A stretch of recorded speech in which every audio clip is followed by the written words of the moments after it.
때로는 있잖아요. 가만히 있는 게 오히려 가장 강력한 움직임일 수 있다고들 하죠. 네, 그렇죠. 상대방이 나한테 먼저 다가오게 만드는 거.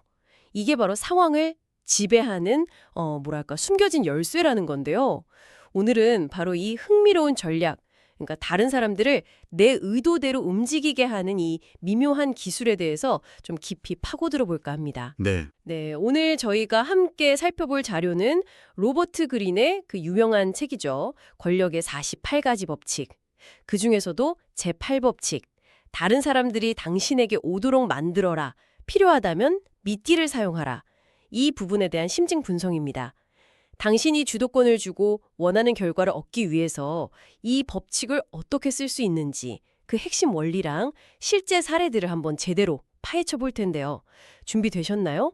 자, 이 흥미로운 권력의 기술 속으로 함께 들어가 보시죠. 네, 이 법칙이 단순히 그냥 누군가를 이렇게 끌어들인다 이런 표면적인 의미는 아니죠. 아, 그 이상이군요. 네, 권력 게임에서 이기려면 꼭 필요한 두 가지 원칙이 있어요. 바로 간접적인 접근 그리고 감정 통제. 이 두 가지랑 아주 깊숙이 연결돼 있습니다. 오늘 분석에서는요, 상대방이 당신의 영향권 안으로, 그러니까 당신의 판으로 들어오게 만들 때 그때 어떤 심리적인 이점, 또 전략적인 이점들이 생기는지, 그리고 왜 이게 그토록 강력한 권력의 도구가 되는지 그 이유를 좀 명확히 밝혀보려고 합니다. 좋습니다. 그럼 이 법칙의 핵심 원칙부터 한번 짚어보죠. 자료에서 말하는 핵심 주장은 아주 명확해요. 상대를 당신에게 오도록 강제하는 사람이 상황을 통제한다. 그렇죠. 통제권이죠. 상대방이 원래 세웠던 자기 계획을 포기하고 당신한테 오게 만드는 게 항상 더 낫다, 유리하다는 건데 심지어는 환상적인 이득, 이런 미끼로 유인한 다음에 공격하라는 조언까지 나오거든요. 네네. 이건 뭐랄까 꽤 단호하고 어떻게 보면 좀 냉정하게 들릴 수도 있는 그런 접근법 같아요. 맞습니다. 여기서 핵심은 결국 주도권을 누가 쥐고 있느냐, 바로 이겁니다. 분석 자료에서도 지적하듯이 무작정 먼저 공격적으로 나서는 리더 있잖아요. 네. 단기적으로는 뭐 강해 보일 수 있죠. 하지만 시간이 지나면서 여기저기서 적들이 반격해오고 또 예측 못한 상황들이 계속 생기니까 결국에는 지치고 힘을 잃기가 쉽다는 거예요. 그런데 이 법칙은 정반대의 접근을 강조합니다. 정반대요? 네, 진정한 권력의 본질은 오히려 내가 이 상황의 중심에서 주도권을 딱 쥐고 상대방이나 주변 사람들이 내 의도, 내 행동에 반응하게 만드는 데 있다는 겁니다. 상대방을 계속해서 수동적인 위치에 놓는 거죠. 옛날에 그 전략가 장위의 비유가 이걸 아주 잘 설명해 주는데요. 상대를 당신의 영역으로 끌어들이면 상대의 힘은 항상 비어있는 상태가 되고 당신의 힘은 반대로 가득 찬 상태가 된다는 거예요. 아, 힘의 불균형이 생기는군요. 그렇죠.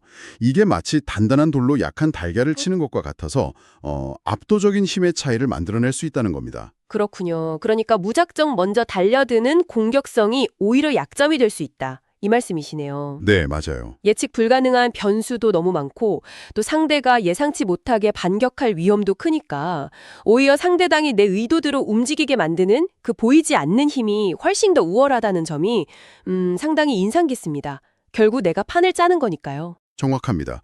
그리고 이 제8법칙을 성공적으로 사용하기 위한 두 가지 필수 조건이 제시됐는데요. 네, 뭔가요? 첫째는 당신 자신의 감정을 완벽하게 통제하는 능력입니다.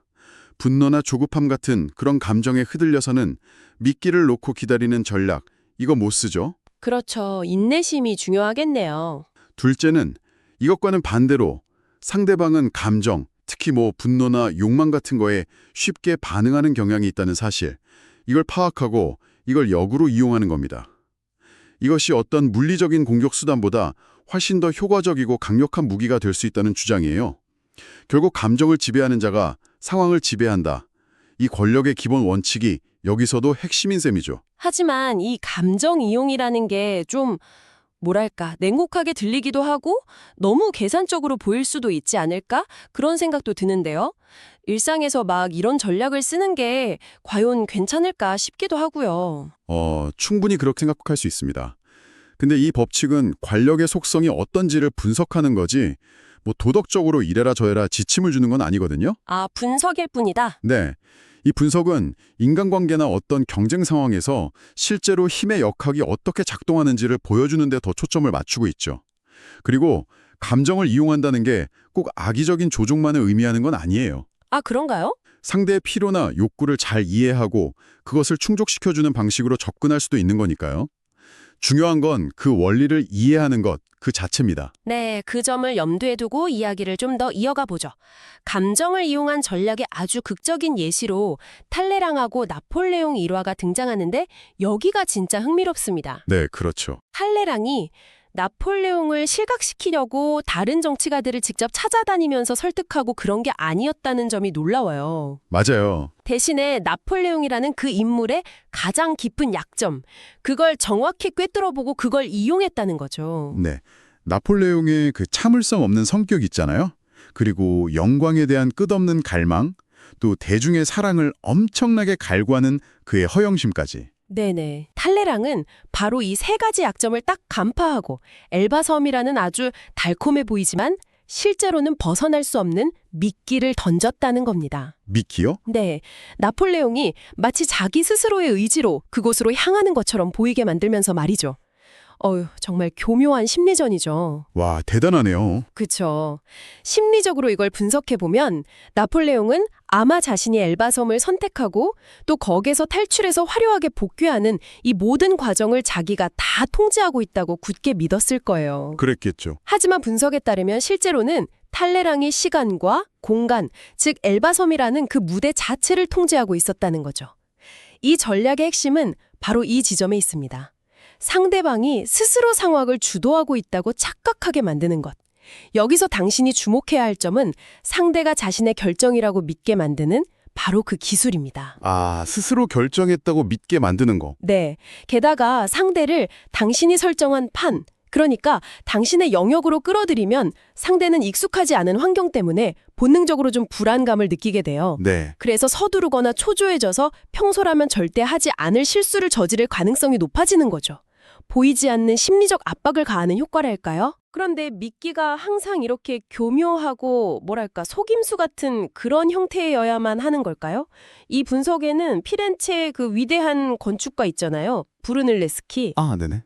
그 사람 이야기도 나오는데 이건 느낌이 좀 다르거든요. 어떻게 다른가요? 그는 그 두오모 건설 작업을 하다가 일부러 꾀병을 부려서 작업을 딱 중단해버렸잖아요.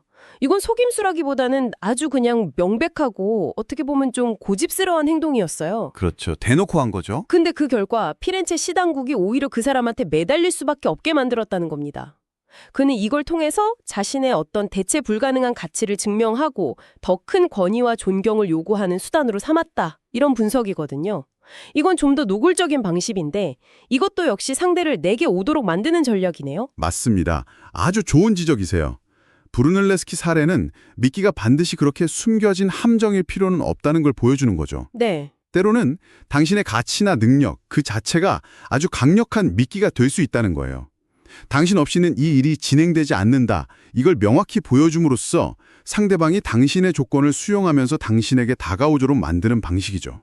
이것 역시 상대방의 필요를 이용하는 제8법칙의 또 다른 적용 형태라고 볼 수 있습니다. 결국 핵심은 상대방이 당신에게 오도록 만든다. 바로 이 점이죠. 필요를 이용한다. 그것도 미끼가 될 수 있군요. 자, 그럼 이제 이 제8법칙을 좀 더 넓은 시각에서 한번 살펴보겠습니다.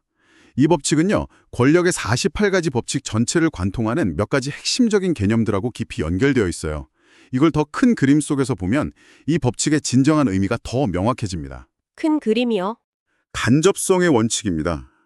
이 책 전반에 걸쳐서 계속 강조되는 내용인데 권력을 얻고 유지하려면 정면 충돌보다는 우회적인 경로를 택하고 당신의 진짜 의도는 좀 능숙하게 위장해야 한다는 거예요. 만약에 탈레랑이 나폴레옹한테 직접 이제 그만 물러나시오 이렇게 요구했다면 어떻게 됐을까요? 실패했겠죠, 아마? 그렇죠. 실패했을 가능성이 높죠. 하지만 달콤한 미끼, 엘바섬이라는 미끼를 사용해서 나폴레옹 스스로 거기로 가게 만든 것은 가장 교활하면서도 효과적인 간접 전술의 대표적인 예시라고 할 수 있습니다. 간접성이라. 확실히 나폴레옹 사례에서 그 힘이 확 느껴지네요. 상대가 눈치채지 못하게 상황을 조종하는 거니까요. 그럼 두 번째 연결점은 뭘까요? 두 번째는 인내와 타이밍의 중요성입니다. 상대를 당신의 영역으로 유인하고 기다리는 전략은요. 이게 상당한 인내심을 필요로 합니다. 조급하게 행동하면 모든 걸 망칠 수 있거든요. 아, 기다림. 네. 분석 자료에 인용된 독일의 그 철혈제상 비스마르크의 말이 이 점을 아주 잘 보여줘요. 현명한 사냥꾼은 미끼를 놓고 첫 번째 사슴이 냄새 맡으러 다가왔을 때 바로 총을 쏘지 않는다. 오, 사슴 무리가 전부 다 모여서 안심하고 있을 때까지 기다린다. 이것은 권력의 법칙 제35번 타이밍의 기술을 마스터하라와도 정확히 일치합니다. 기다릴 줄 아는 지혜, 그리고 적절한 순간을 딱 포착하는 능력, 이게 필수적이라는 거죠. 기다림의 중요성이군요. 이건 역시 감정 통제랑 아주 깊은 관련이 있어 보입니다. 조급함을 누르고 평정심을 유지해야 기다릴 수 있을 테니까요. 정확합니다. 그래서 세 번째 연결점이 바로 대응의 통제입니다. 여기서 당신에게 중요한 질문을 한번 던져볼 수 있어요. 권력을 잃게 만드는 가장 큰 장애물은 과연 무엇일까요? 뭘까요? 이 분석은 그것이 바로 감정적인 반응이라고 지적합니다. 분노, 두려움, 조급함, 이런 거에 휩싸여서 즉각적으로 반응하는 것. 이건 상대에게 당신의 약점을 그대로 노출하고 통제권을 넘겨주는 행위나 마찬가지라는 거죠. 반대로 당신이 평정심을 유지하면서 상대방의 감정, 예를 들어 분노나 욕심 같은 걸 미끼로 활용하면 바로 그 순간 당신이 상황을 통제하는 우위에 서게 되는 겁니다. 상대의 감정을 당신의 전략적 도구로 삼는 거죠. 와, 간접성, 인내와 타이밍, 그리고 감정 통제. 이 세 가지가 제8법칙을 깊이 이해하는 핵심 키워드가 되겠군요. 네, 그렇습니다. 그런데 이 분석은 또 흥미롭게도 항상 상대를 내 쪽으로 끌어들이는 것만이 능사는 아니라고도 말하네요. 이 법칙에도 예외, 그러니까 일종의 반전이 존재한다는 거죠. 네, 맞아요. 때로는 아주 갑작스럽고 공격적으로 상대에게 먼저 다가가서 확 압박하는 것이 더 효과적일 수 있다는 지적도 있습니다. 왜 그럴까요? 왜냐하면 이런 기습적인 속도전은 상대방에게 제대로 생각하거나 대응 계획을 세울 시간 자체를 아예 주지 않기 때문이에요. 아, 생각할 시간을 안 준다. 네, 당황한 상대는 실수를 저지르기 쉽고 결국 당신이 제시하는 조건에 따라서 반응할 수밖에 없게 된다. 이런 논리죠.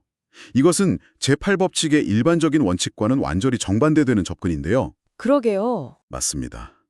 역사적으로 보면 체살의 보르자나 나폴레옹 같은 인물들이 이런 속도와 기습을 이용해서 상대를 심리적으로 확 위협하고 자신의 의도대로 상황을 끌고 간 사례들이 분명히 존재하긴 합니다. 상대가 예상하지 못한 빠른 움직임으로 혼란과 공포를 유발하는 거죠. 하지만 여기서 명확히 해야 할 점은 이것은 어디까지나 일반적인 규칙에서 벗어난 아주 신중하게 계산된 예외적인 전술이라는 겁니다. 대부분의 상황에서는요, 상대를 당신의 영향권 안으로 끌어들이는 것이 훨씬 더 안전하고 지속 가능한 권력 확보 전략이에요. 섣부른 공격은 오히려 당신을 위험에 빠뜨릴 수 있으니까요. 알겠습니다. 그럼 이 모든 논의를 한번 종합해 볼까요? 결국 제8법칙, 상대가 당신에게 오게 만들어라는 것은 당신이 시간과 장소, 그리고 상황의 주도권을 확보해서 상대를 능가하는 전략을 펼칠 수 있게 해주는 핵심적인 방법론이다. 이렇게 정리할 수 있겠네요. 네, 분석에서 사용된 꿀을 바른 곰덫이라는 비유가 아주 적절하게 느껴집니다. 그렇죠. 딱 와닿죠. 네. 달콤해 보이는 미끼를 싹 던져놓고 상대가 스스로 다가와서 통제력을 잃고 내 의도대로 움직일 때까지 아주 침착하게 기다리는 것. 이것이 핵심이군요. 그렇습니다.